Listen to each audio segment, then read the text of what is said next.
Oa blaza. Kama mwanangu. Shwari. Mwanangu mimi biashara yako na support kinyama mwanangu.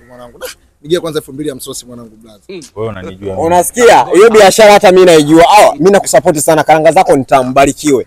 Wewe mimi na biashara ya karanga wapi na wapi? Unaona nilivyokuwa namchanganya. Sio biashara hiyo bana unaifanya. Wewe bana biashara yako unaoifanya ni genge.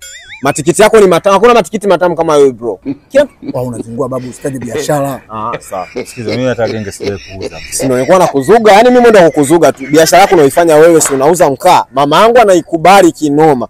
Hataki tununue mkaa sehemu nyingine zaidi ya kwako. Nyinyi hamnijui. Nishaona hamnijui. Ni kweli kufanya biashara mimi ya kuuza. Ni kweli brother, tusaidie tu hela ya kula bana. Siku ile hatukujui. Yaani tuache masiara. Sisi hatukujui. Endelea kujitafuta, biashara yako bado ni ndogo.